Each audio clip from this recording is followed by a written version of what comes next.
When it comes to fan art and cosplays and the characters in your books, what disclosures need to be made on your website, and what permissions do you need to get to use those fan art pieces and the cosplay pieces in your marketing, on your social media, on your website? Let's talk to your favorite IP and entertainment lawyer, Tony, to find out more. My name is Tony Oikastis. I'm an adjunct professor of entertainment law and IP at New York Law School, and I have an Instagram, YouTube, and TikTok account called The IP Professor that is dedicated to all things intellectual property.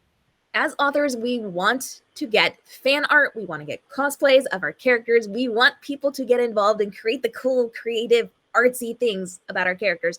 But because these are copyright protected to us, Tony, what disclosures do we need, or what kind of information do we need to give out? So first off, this is right up my alley. This rights and clearance essential right here. So first off, if you're an author and you get, your characters cosplayed or you get the fan art treatment, know that you've got fans out there. So that's a great thing, and it's great for publicity purposes. But of course, as Cam is alluding to, the people that make the fan art or the people that take pictures of themselves in this cosplay, all of that is protected under copyright law. Copyright, obviously, we've talked about it before. You can check out all the videos in our playlist. Copyright is an original work of authorship fixed in the tangible medium of expression.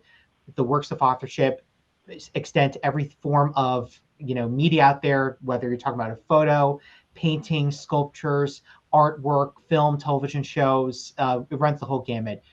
Obviously, fan art like a drawing, and of course, photos of the cosplay, clear-cut examples of works of authorship.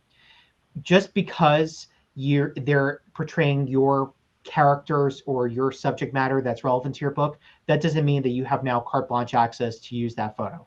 So the way to do it is obviously to ask the person that shared that with you, the fan art, the photos of them in cosplay, whatever, ask them for permission. And obviously you probably want to do it by way of getting maybe gratis permission, but if you deal with someone that wants payment for it, then you try to work that out.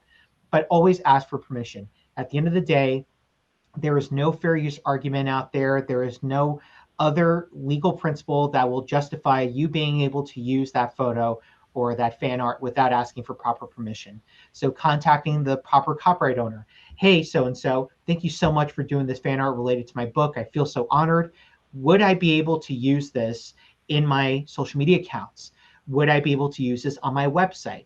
If you're the type of person that likes to keep things extra meticulous and ask for certain media distribution rights, like you're asking for worldwide media distribution, all media in perpetuity, or you want it for a limited term, do it that way, whatever floats your boat. Especially if, let's say, you want to post it in, let's say, a YouTube video, where the media is a bit wider, or it's just as wide as other standard forms of social media.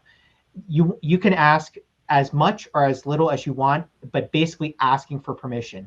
And obviously you're doing it more on an informal basis. You're not dealing really with, like, let's say, a corporate entity. Now, the one thing I will say is you really do want to be careful, especially with the photos of the cosplayers, for two reasons. One, obviously, if, let's say, a cosplayer dresses up and they did a self-timer, and then they ran to the front of the camera and they took pictures of themselves, you want to make sure that the person that is the subject of the photo is in fact the copyright owner. And if they're not, that leads into then the second question, which is then, who is the copyright owner? Was there someone behind the camera? Was it even a professional photographer? I cannot begin to tell you how many times people think that when they professionally do a professional shoot with a professional photographer, that they think that because they're the subject of the photo, they're the copyright owner. It is so alarming. And if I could take every person's head in society and just like shake them kindly, but shake them nonetheless, I would, because at the end of the day, the only way that you, the subject, would be the copyright owner is if you actually look at the services agreement between you and your photographer and you redline the part that says photographer X will not be the copyright owner. I'm going to be the copyright owner. The norm in the photography industry is that the photographer will always retain copyright ownership of the work unless otherwise amended or addressed in the contract. That is an industry standard. There is no other way around it. So if you get a photo of a cosplayer that looks professionally shot, the question that you should be asking is, this photo is great. Who is the photographer for this photo and what is their contact info? Because that they're going to be the best person. They are the copyright owner to get and they're the only person that would legally be able to grant permission for you to use their photo in some type of capacity, whether that's social media, a website, a press junket, whatever it is. So identifying who the copyright owner is and also materializing the permission, asking for the rights to use it in a specific format, that's going to be key to this whole process. And as authors, we know that we are protecting our characters. Is there anything we need to put on our website to give our viewers, to give our fans permission to then use them in the fan art, in the cosplays, and things like that to make sure they're protected? So, I mean, obviously, whatever work of authorship, or rather, whatever characters you create in your book or other work of authorship, that's your copyright, right? So, that's yours. No one can take that away from it. What cosplayers tend to do is kind of like itching the realm of transformative fair use in some regard, because what they're doing is they're providing a reimagining of the character out of the shell of, let's say, what you see in the book, and they're providing their interpretation of what the character is. Or if your book, let's say, has illustrations, they're taking a two-dimensional version of the character and they're bringing it to life in three-dimensional form. Surely that is in some form, some type of transformative fair use. Mm-hmm. Now, if, let's say, we're talking more fan art, that could get a little bit trickier, but again, it's about whether or not there is some type of transformative quality to it, what have you. I would say that if you're an author that wants that type of publicity, you like cosplaying, you like fan art, and you want that because you think that that's going to serve as sort of like a vehicle to keep promoting your book, I would say that maybe on your website or on your social media or whatever form of marketing you do, you can always you can kind of put out like a notice to users, and you could say, hey, if you read the book and you really like what you read about a character, or you like what you see, you're more than welcome to submit fan art and photos of you in cosplay related to my characters and then maybe do like an email alias that would be dedicated to that, or whatever email you have.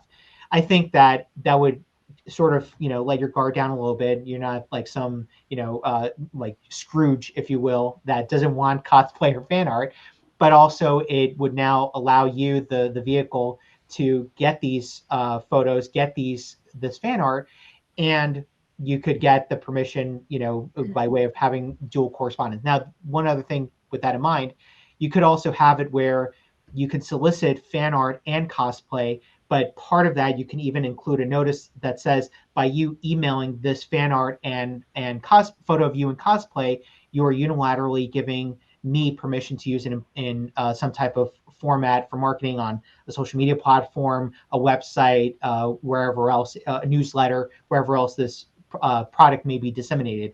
But also caution with something like that, because again, going back to the professional photographer scenario, there are professional photographers that are very much sharks and they really like to protect their copyright, and you don't want to get in trouble. So maybe if you do get a submission of a professional photo, that should warrant an automatic response that says, who is the photographer? Can you please verify copyright ownership? And maybe that will get you a bit closer to a safer bet of using that type of content on your platform.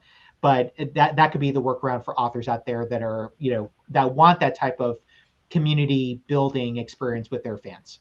And if you've got questions about getting fan art or cosplays or doing fan arts and cosplays, go ahead and let us know down below. We've actually got quite a few videos discussing this, so we will link those for you as well. And if you just want to see really cool fan art, I have a ton of it on my website. Come check it out. It's really fun to see the behind the scenes of what people think when they are reading your book. We want to continue this discussion, so now's the time to get into the comments. And as always, if you've got questions on the legal side of publishing, drop them down below. Tony's coming back for upcoming episodes, and Tony is always available on his social media. It's really fun to watch his content over there. Tony, where can everybody find you? You can find me on Instagram, YouTube, and TikTok at the IP Professor. You can check out my entertainment law podcast called Unseen. New episodes drop every Friday on Apple Podcasts, Spotify, or wherever you listen to podcasts. Drop your questions down below and follow along, because Tony's coming back for upcoming episodes, and every single day we are helping you navigate your publishing journey from your writing to your publishing to your marketing to make this your most profitable year ever, so that you can live your best life while also living out your author dreams with less time, less stress, less commitment, so that this really feels like the publishing journey that you're looking for. We'll see you in the upcoming episodes.